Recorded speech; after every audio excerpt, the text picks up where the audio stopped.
Good morning, students. We are talking about history, lesson 8, nationalism, Gandhi and peace. Just recall what we learned. Gandhiji was influenced with the ideas of Leo Tolstoy and John Ruskin. He considered Gopalakrishna Gokhale as his political guru, and he introduced Satyagraha in India in Champaran Satyagraha, Ahmedabad Mill Strike and Kheda Satyagraha. And this made Gandhi as a mass leader. Then British introduced Rowlatt Act, Indians considered as Black Act. There is a widespread protest led by Gandhiji, and that led to Jallianwala Bagh massacre in 1990, the worst incident in the Indian history. Then Indian National Congress introduced non-cooperation movement, and later this INC was split into two groups. In 1927, the British appointed Simon Commission, but Indian National Congress and Muslim League they boycotted this commission. After that, in 1928, all parties united and gathered to formulate the constitution for India. Motilal Nehru made a report, and that was opposed by Muhammad Ali Jinnah. A difference of opinion arose between Jinnah and Motilal Nehru, and Jinnah demanded for a separate nation for Muslims. So now we'll continue with what are the other struggles launched by Gandhiji and other leaders against the British. We'll see one by one. First one is about Purna Swaraj. The Indian National Congress session held in Lahore in December 1929, and they considered Jawaharlal Nehru as a president, and he declared Purna Swaraj as the goal. He also decided to boycott Round Table Conference and launch a civil disobedient movement. So civil disobedience means not to obey the British government. This was launched by Jawaharlal Nehru. And 26th January 1930 was declared as Independence Day, and people took a pledge to attain Purna Swaraj non-violently through civil disobedience, that is including non-payment of taxes. So along with Jawaharlal Nehru, Gandhiji also launched this movement, that is civil disobedient movement. Both Gandhi and Nehru presented the Charter of Demands to Viceroy Lord Irwin on 31st January 1930, which included reduction of expenditure on army and civil services by 50%. So they requested to reduce the expenditure on army and introduction of total prohibition of liquor, that is to prohibit liquor, and release of all political prisoners and reduction of land revenue by 50% and abolition of salt tax. So during the early days, salt was considered as a precious commodity. So British laid tax over the salt. So here they included the abolition of tax. So that led to the salt satyagraha movement led by Gandhiji and other leaders all over our country. When the British did not respond to the Charter of Demands, Gandhiji launched the Civil Disobedient Movement. Under the Civil Disobedient Movement, he included the abolition of salt tax. So that was considered as a brilliant tactical decision made by Gandhiji. So at the break of dawn on 12th March 1930, Gandhiji started his journey from Sabarmati Ashram with 78 inmates. So the procession became larger and larger when hundreds joined them along the march. So it was started on 12th March. At the age of 61, Gandhiji covered a distance of 241 miles in 24 days to reach Dandi at sunset on 5th April 1930. So he started from Sabarmati Ashram and he reached Dandi at 5th April 1930. The next morning he took a lump of salt, breaking the salt law. So this incident is considered as Salt Satyagraha led by Gandhiji. In Tamil Nadu, Rajaji led a similar salt march from Tiruchi to Vedaranam. Salt marches took place not only in Tamil Nadu, along with Kerala, Andhra and Bengal region. People broke the salt laws under the Salt Satyagraha started by Gandhiji.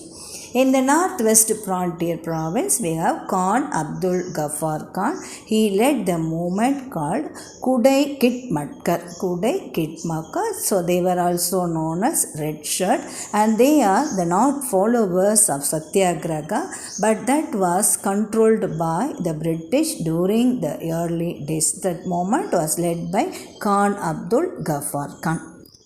Salt Satyagraha became famous among the people of the whole country. The British started to control that by arresting our prominent leaders. So Gandhiji was arrested at midnight and sent to Eravada jail. Eravada, it is a place in Maharashtra. But Nehru and Khan Abdul Ghaffar Khan and other leaders, they were arrested swiftly. Even though they were arrested, people started protesting against the British by boycotting of foreign cloth, picketing of liquor shops, demanding to close the liquor shops, and non-payment of taxes and breaking of forest law, etc. So these are the other movement led by the people, even the arrest of Gandhiji and Nehruji.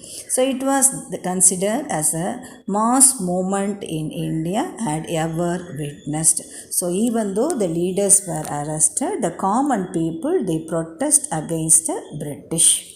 Now it is about Round Table Conference. The first Round Table Conference was held at London in November 1930. Ramsay MacDonald, the British Prime Minister, proposed a federal government with provincial autonomy to India. The Congress did not attend because the leaders were arrested and they were in the jail. So the conference closed without any decision on the questions. That is about the first Round Table Conference held in London under Ramsay MacDonald. First Round Table Conference was considered as a failure for the British. Now Lord Irwin, he held talks with Gandhi and resulted in Gandhi-Irwin Pact on 5th March 1931. An agreement was signed between Lord Irwin and Gandhiji. So now here the British agreed to the demand of immediate release of political prisoners not involved in violence and return of confiscated land and lenient treatment of government employees who had resigned. So British agreed to our demands. Same way, the Congress agreed to suspend the civil disobedient movement and attend the conference. That is about Gandhi-Irwin Pact signed on 5th March 1932. Here the British, they agreed certain things, and here the Indians, that is Indian National Congress, we agreed certain things and we suspended the civil disobedient movement. That is about Gandhi-Irwin Pact. After the Gandhi-Irwin Pact, the British, they organized the second Round Table Conference on 7th September 1931. So in the second Round Table Conference, Gandhiji also attended. So there they proposed Gandhiji to accept a separate electorate for minorities. But Gandhiji, he refused to accept the separate electorate for minorities. As a result, the second conference ended without any result. That is about the second Round Table Conference of 1931. After the second Round Table Conference, Gandhiji returned to India and he revived the civil disobedience movement. And this time, the British government was prepared to meet the resistance. They imposed martial law and Gandhiji was arrested on 4th January 1932. That is about Gandhiji and civil disobedience movement. It is about the third roundtable conference. The third roundtable conference was held on 17th November to 24th December in 1932. So in year by year from 1930 we have first conference, 31 we have second, and in 32 we have the third conference. It is from 17th November to 24th December. So in that roundtable also the Congress did not participate in the conference, as here the Congress it revived the civil disobedience movement in India, so they didn't participate in the third roundtable conference. So here the British organized 3 roundtables and all 3 were failure for both British as well as for the India. The British Prime Minister Ramsay MacDonald on 16th August 1932 he announced the Communal Award.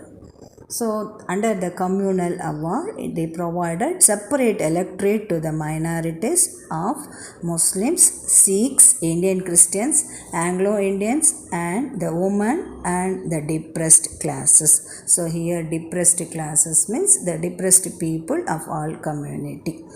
Dr. B.R. Ambedkar, the leader of depressed class, strongly argued for the separate electorate. So, Ambedkar is in favor of this Ramsay MacDonald. So, he was agreed to Ramsay MacDonald, but Gandhiji was not agreed with this minority electorates. There arose a problem between Gandhiji and Ambedkar. Gandhiji argued for a united India without any discrimination based on religion and caste, whereas Dr. Ambedkar he supported for the depressed classes. So he is in favor of this Ramsay MacDonald's Communal Award. So Gandhiji on September 1932 he went on a fast unto death against the separate electorates for the depressed classes. A problem arose in the country. Here Madan Mohan Malavya, Rajendra Prasad and other leaders they held talk with Dr. Ambedkar and M.C. Raja. So they are the leaders of depressed classes. After intense negotiations, after many talking, an agreement was arrived between Gandhi and Ambedkar known as Pune Pact. An agreement was signed between Gandhiji and Ambedkar that is called as Pune Pact. It was signed. Pune Pact, they accepted that is the principle of separate electorates was abandoned. Instead, the principle of joint electorate was accepted with reservation of seats for the depressed classes. So here Gandhi and Ambedkar, they accepted under the Pune Pact for the reservation of seats for the depressed classes, and the reserved seats for the depressed classes were increased from 71 to 148. In the central legislature, 18% of the seats were reserved for the depressed classes.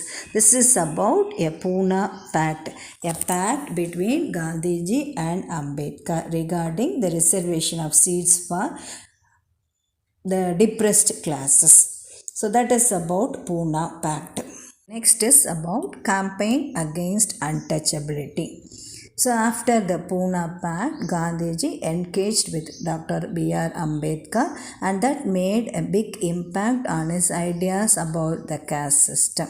So now here Gandhiji he took an all India tour called Harijan Tour. He started the Harijan Sevak Sangh to work for the removal of discrimination. So according to Gandhiji, Harijan, so Hari means God, Jan means people. So he considered the people as God's children, and he worked to promote education, cleanliness and hygiene and giving up of liquor among the depressed classes. So he took a tour and he promoted education, cleanliness, hygiene among the depressed classes. So during the early days here, the depressed class were not allowed to enter into the temple. So Gandhiji took a temple entry movement. On 8th January 1933 was observed as a temple entry day. So with the head of Gandhiji, he along with some depressed people, they enter into some temples in North India. So that day was considered as a temple entry day. Next is about social movements. Inspired by the Russian Revolution of 1917, Communist Party of India was founded at Tashkent, Uzbekistan. It is a country in Asia, in October 1920. M.N. Roy, Abani Mukherjee and M.P.T. Acharya were some of its members. When they started this Communist Party in India, the British government took a vigorous effort to suppress it in India, and they made a series of cases against these leaders. And not only that, a series of cases were made against M.N. Roy, S.A. Dage, Muzaffar Ahmad and M. Singaravela. They were the other leaders, and they were arrested under the Kanpur conspiracy case of 1924. That is, the British, they made a false case against the other leaders of Communist Party of India. Even though the British, they arrested the communist members, an All India conference was held at Kanpur in 1925. Singaravela, he gave the presidential address, and it led to the founding of the Communist Party of India in Indian soil, because it was originated in Tashkent in Uzbekistan, but under the headship of Singaravela, he launched that in India in 1925. Under their Communist Party, they started to view and expose the true color of British rule in India. So only the British, they are suppressing the Communist Party, but that they led the movement in all India level. We'll move into revolutionary activities. In 1924, Hindustan Republican Army was formed in Kanpur to overthrow the colonial rule by an armed rebellion. So people started the rebellion by using arms in 1924 under Hindustan Republican Army. In 1925, Ram Prasad Bismil, Ashfaqullah Khan and others held up a train carrying government money and looted in Kokari, a village near Lucknow. In 1925, the two persons, they looted government money from a train in a village near Lucknow, and later they were arrested at the Kokari conspiracy case. Among them, 4 were sentenced to death, while others were sentenced to imprisonment. That is the revolutionary activity took by the young people of India in 1924 and 1925. The revolutionary activities, Bhagat Singh, Sukhdev and their comrades meant the fellow members, they reorganized the Hindustan Republican Army in Punjab, and influenced with the socialist idea, they renamed it as Hindustan Socialist Republican Association in 1928. So they renamed that association in 1928. And not only that, Bhagat Singh along with B.K. Dutt, they threw a smoke bomb inside the Central Legislative Assembly in 1929. They shouted, "Inqilab Zindabad" and "Long live the proletariat."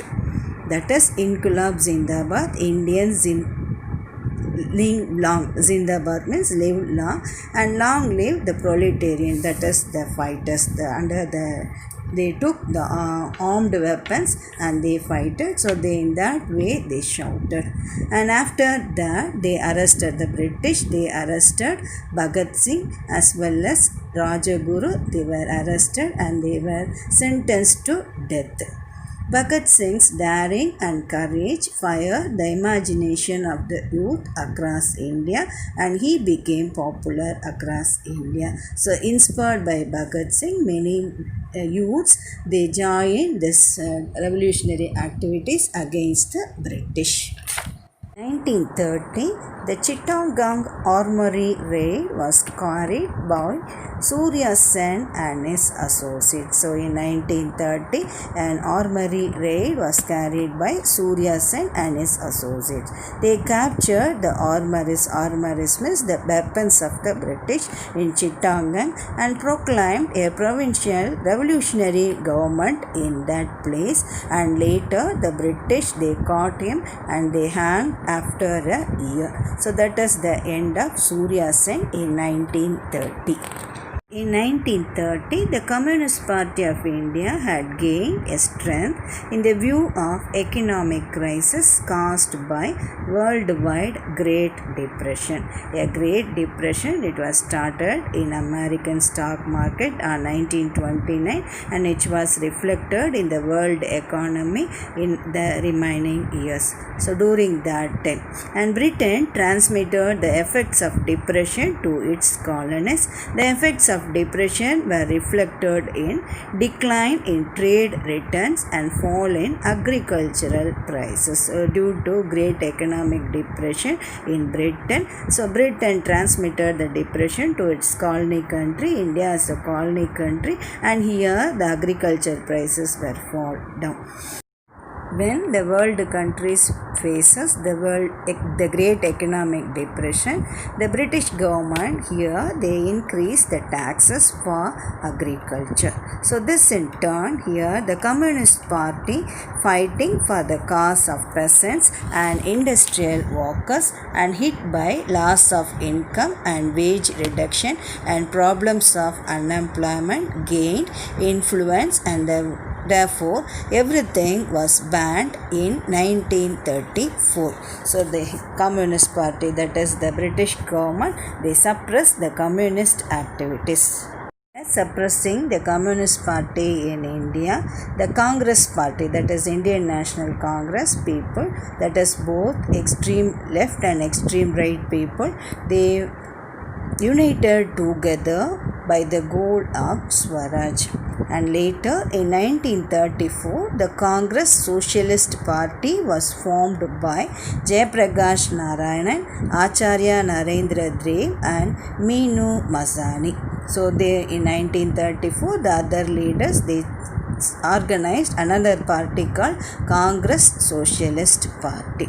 So in today's class we learned about Indian National Congress, the launch of civil disobedient movement, and Gandhiji started salt satyagraha and he started a march in Dandi in Tamil Nadu. C. Rajaji led a march, and here they British organized roundtable conferences, but here the Indian National Congress they prohibited the roundtable conference, and later a Gandhi-Irwin Pact was signed and the British they announced communal award. There arose a problem between Ambedkar and Gandhiji, and later an agreement was signed and that was called Pune Pact.